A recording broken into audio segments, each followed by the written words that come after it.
ikaze nanone ku rupapuro n'amakuru mashya y'ibikomeje kuvugwa mu karere ka Afurika y'ibiyaga bigari na byinshi biri kumvikana ku butaka bw'uburasirazuba bwa Repubulika Iharanira Demokarasi ya Kongo. Imibare y'abahitanywe n'urugamba ndetse n'ibitero bidasanzwe ihuriro ry'imitwe ikomeje gufatanyiriza hamwe n'igisirikare cya Kongo FARDC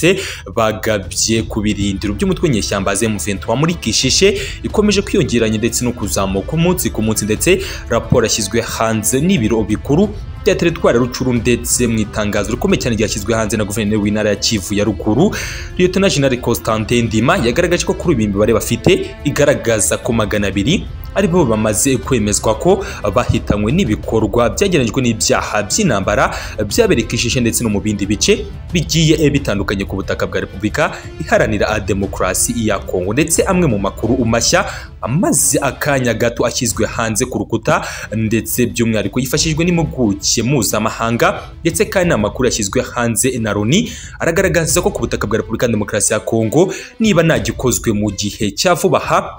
hagiye gutangira ubwicanyi, ndetse batangaje ko ari jenoside bivugwa ko igiye gukorerwa abakongomani bo mu bwoko bw'abatutsi ariko kandi bakoresha ururimi rw'ikinyarwanda. Hashize iminsi mike umuryango w'abibumbye utanze umuburo ko nihatagira igikorwa muri Repubulika ya Demokarasi ya Kongo hashobora kuba jenoside ku baturage b'iki gihugu bavuga ikinyarwanda cyane abo mu bwoko bw'abatutsi. Mu butumwa kandi uyu muryango washyize hanze wavuze ko imvururu ziri mu burasirazuba bwa Repubulika ya Demokarasi ya Kongo ari ikimenyetso cy'uko hakiri uburyo butuma urwango rwavuyemo jenoside mu bihe byashize rukomeza guhererekanwa mu burasirazuba bwa Kongo. Loni kandi yatanze uyu muburo mu gihe muri Repubulika ya Demokarasi ya Kongo hamaze iminsi hari imvugo zibiba urwango ku baturage bavuga ikinyarwanda cyane cyane abo mu bwoko bw'abatutsi ndetse n'ibikorwa bibibasira umunsi ku munsi. Ibintu kandi byarushijeho kuba bibi ubwo M23 isanzwe n'ubundi rwanira uburenganzira bw'abavuga ikinyarwanda y'uburaga imirwano. Abaturage bavuga ikinyarwanda bageze 5% by'abaturage bose ba Repubulika ya Demokarasi ya Kongo biganje mu burasirazuba bw'iki gihugu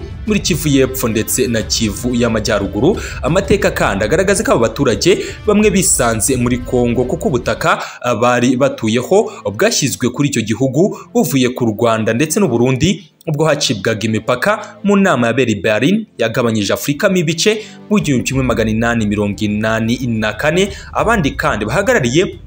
abandi bahagiye mu gihe cy'ubukoroni bajyanywe n'Ababiligi kujya gukora mu birombe by'amabuye y'agaciro ndetse no gushakira abakoroni ubundi butunzi bagumayo gutyo. Kugeza ubu kandi icyo benshi bakomeje kwibaza ni impamvu y'ukwibasirwa kw'abaturage bavuga ikinyarwanda n'urwango rukomeye andi moko yo muri Repubulika ya Demokarasi ya Kongo ikomeje kugirira abatutsi. Ikibazo cy'abanyekongo kandi bavuga ikinyarwanda cyatangiye kuzamuka cyane nyuma y'ubwigenge bwa Repubulika ya Demokarasi ya Kongo mu mwaka w'1960 ubwo hagabanywaga ubutaka abiyita abanyekongo gakondo bashaka kwima ndetse bashaka kubwima bavuga ikinyarwanda bafataga nk'abanyamahanga muri rusange. Ntabwo byasakuje cyane kubera ko Kongo yari hanganye n'ibindi bibazo nk'intambara zo kwiyomoraho, ubukene ndetse n'ibindi. Ibi kandi by'amoko byongeye gufata intera mu myaka y'1970 kugeza n'uyu munsi ruracyambikanye, ndetse aho abaturage bo mu yandi moko batibonamo bagenzi babo bavuga ururimi rw'ikinyarwanda. Kugeza kuri ubu kandi hakomeje kwibazwa impamvu nyamukuru ikomeje guteza iki kibazo ndetse n'izamuka ry'urwango, aho benshi batabura kugaruka ndetse no guhishura by'umwihariko ko ibibazo by'umutekano muke mu burasirazuba bwa Repubulika ya Demokarasi ya Kongo bifite imizi ku butegetsi bwa Habyarimana. Inzobere kandi akaba n'inararibonye muri politike y'u Rwanda n'akarere Tito Rutaremara yagaragaje ko uyu munsi urwango abaturage bo mu bwoko bw'abatutsi muri Repubulika ya Demokarasi ya Kongo ufite inkomoko muri leta ya Perezida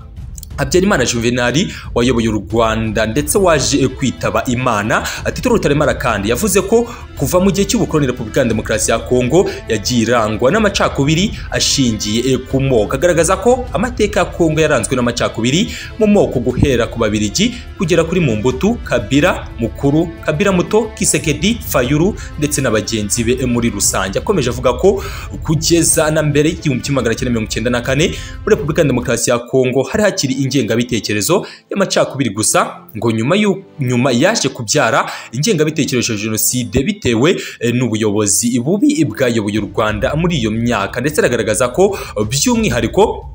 akaba agaragaza ko ingengabitekerezo ya jenoside yajyanywe muri Kivu y'Amajyaruguru, muri Rucuru na Masisi na leta ya Habyarimana niyo yafashije kurema koperative yitwa Magrivi. Iyo Magrivi kandi niyo yaje yakwije ingengabitekerezo y'amacakubiri ya jenoside muri Kivu y'Amajyaruguru, by'umwihariko mu bice bigiye bitandukanye. Ikiswe kandi Imitwere Agricole de Virunga Magrivi ni ishyirahamwe ry'abahutu ryashyizweho bigizwemo uruhare na leta ya Habyarimana, by'umwihariko ugakomeza kugenda asanisha amateka ndetse n'ibikomeje kugenda bibera kuri ubu ku butaka bw'uburasirazuba bwa Repubulika Iharanira Demokarasi ya Kongo. Abanyekongo bose by'umwihariko kandi baragaragaza ko iki kibazo koko gikomeje kugenda kivugwa ndetse gikomeje kugenda kigarukwaho munsi ku munsi, by'ubwice ndetse n'ibikomeje gushyirwa hanze na Loni, bigaragaza ko mu gihe bataba bafatanyiranyira hafi ibikorwa bikomeje kumvikana ndetse bikomeje kugenda bigarukwaho bishobora kuzateza ikibazo gikomeye cyane ndetse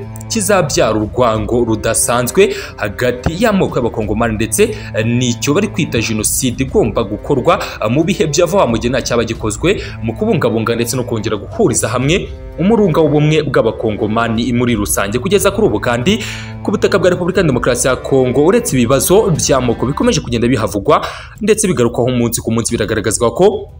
umuryango mpuzamahanga ukomeje guhangayikishwa cyane n'ibikorwa bikomeje gucicikana ku mbuga nkoranyambaga zikomeye ndetse zitandukanye zerekana iby'amagambo ndetse n'ibikorwa by'urwango bikomeje gukwirakwizwa ndetse no kugenda bihwihwiswa mu bice bigiye bitandukanye. Kugeza kuri ubu kandi ku butaka bwa Repubulika Demokarasi ya Kongo, uretse ibibazo by'umutwe nyeshyamba za M23 ufite n'igisirikare cya Kongo FARDC, biravugwa ko ibikorwa byose by'inyeshyamba za M23 bikomeje kugenda biryozwa abaturage bakoresha ururimi rw'Ikinyarwanda ariko kandi biganje mu miryango y'abatutsi mu burasirazuba bwa Kongo. Ibi byose kandi bikaba bikomeje gushimangira ko nihatagira igikorwa bizashiduka ndetse bizarangira ibikorwa by'ubwicanyi bifashe indi ntera bikabyara jenoside ku baturage bageze 5% by'abaturage bose ba Kongo, akaba aribo bakoresha ururimi rw'Ikinyarwanda. Ni community izwi nka Rwandaphone kugeza kuri ubu yituye cyane ndetse ibarizwa muri Kivu y'Epfo ndetse na Kivu ya Ruguru, ibice bito cyane bya teritwari za Jugu na Irumu mu ntara ya Ituri, aho ubwoko bw'Abahima